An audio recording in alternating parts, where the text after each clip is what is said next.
Mass మహారాజా రవితేజ గారిని కలవడానికి ఇప్పుడే వెళ్ళిన జూనియర్ ఎన్టీఆర్ గారు. ప్రస్తుతం ఇందుకు సంబంధించిన విషయాలు కాస్త సోషల్ మీడియాలో వైరల్గా మారుతున్నాయి. అయితే మరి రవితేజ గారికి ఎలాంటి ప్రమాదం జరగలేదు అని యశోద హాస్పిటల్ వాళ్ళు తెలిపారు. అయితే తాజాగా హీరో రవితేజకు షూటింగ్లో ప్రమాదం జరిగింది అనే వార్త వైరల్ అయిన విషయం తెలిసింది.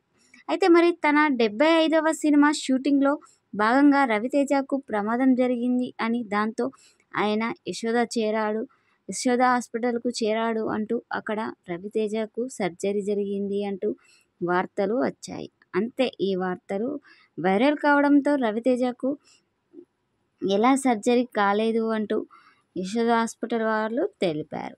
కేవలం తను కండరాల నొప్పితో మాత్రమే యశోద హాస్పిటల్కు చేరాడు అంటూ, తను 2 రోజులు అక్కడ ట్రీట్మెంట్ తీసుకొని డిశ్చార్జ్ అయ్యాడు అంటూ అక్కడ యశోద హాస్పిటల్ వాళ్ళు తెలిపారు. కానీ రవితేజ గారికి సర్జరీ జరగలేదు అని అంటున్నారు. ప్రస్తుతం ఇందుకు సంబంధించిన విషయాలు కాస్త సోషల్ మీడియాలో వైరల్గా మారుతున్నాయి. అయితే కండరాల నొప్పితో బాధపడుతున్న రవితేజ గారిని కలవడానికి ఇప్పుడే చేరుకున్న జూనియర్ ఎన్టీఆర్ గారు ఇక కండరాల నొప్పితో బాధపడుతున్న రవితేజ గారిని చూసి ఇక తన షూటింగ్ విషయాలు మాట్లాడుతున్న జూనియర్ ఎన్టీఆర్. ప్రస్తుతం ఇందుకు సంబంధించిన విషయాలు కాస్త సోషల్ మీడియాలో వైరల్గా మారుతున్నాయి.